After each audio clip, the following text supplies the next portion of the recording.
मुंबईसह उपनगरात रात्रभर धुवाधार पावसाची batting. Kurla King Circle, Sion, Sakinaka, Andheri परिसरात पाणी साचलं।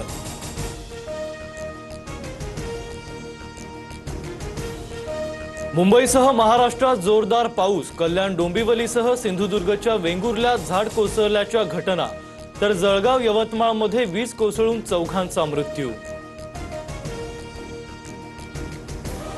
अधिवेशनात आदित्य ठाकरे आणि एकनाथ शिंदेंमध्ये शाब्दिक चकमक। अकार्यक्षम एकनाथ शिंदे स्वतः खात्याची उत्तरं देण्यास घाबरतात। आदित्य ठाकरेंची टीका, तर जोर का झटका दिल्यानं मानसिक संतुलन बिघडलं, शिंदेंचा पलटवार। संजय दिना पाटलांची मतदारसंघातून 0 कामगिरी। देशमुखांच्या मतदारसंघात 7 तर वाकचौऱ्यांच्या मतदारसंघात अवघी 2 कामं पूर्ण। निंबाळकर आणि आष्टीकरांच्या मतदारसंघातही कामं संथ गतीनं। मागील टर्मच्या निधीतील एकही पैसा अखर्चित नाही, आरोपांवर ओमराजे निंबाळकरांची स्पष्टोक्ती। तर पक्षांतराच्या दुसऱ्याच दिवशी निंबाळकरांच्या धाराशिव मतदारसंघासाठी 18 कोटी रुपयांचा निधी मंजूर।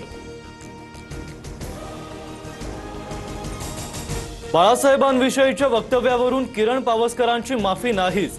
माझ्या वक्तव्याचा अर्थ बाळासाहेबांचा अपमान करण्याचा नव्हता। मी उद्धव ठाकरेंविषयी बोललो, किरण पावसकरांची सारवासारव।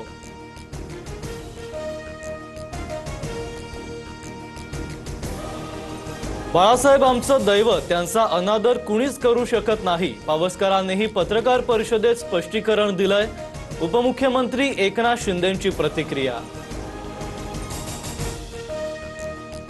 पद्मविभूषण आशा भोसलेंच्या निधनावरील शोकप्रस्तावावर बोलताना विधानसभाध्यक्ष दीनानाथऐवजी दीनदयाल म्हणाल्यानं वाद। नार्वेकरांकडून मराठी भाषेची चिरफाड, राज ठाकरेंचा संताप।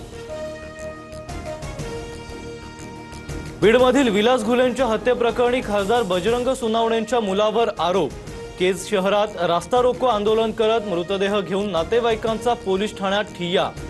तर माझ्या मुलाचा प्रकरणाशी संबंध नाही, आम्हाला फसवण्याचा प्रयत्न, बजरंग सोनावणेंचं स्पष्टीकरण।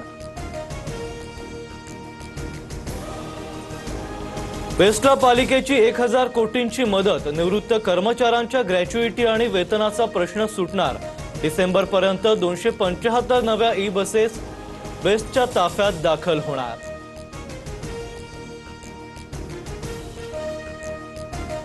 महाराष्ट्रातील 7 मान्यवरांचा पद्म पुरस्कारानं सन्मान। प्रसिद्ध पार्श्वगायिका अलका याग्निक यांना पद्मभूषण, तर रोहित शर्मा, तारपावादक भिकल्या लाडक्या धिंडा, अभिनेता आर माधवन पद्मश्री पुरस्कारानं सन्मानित।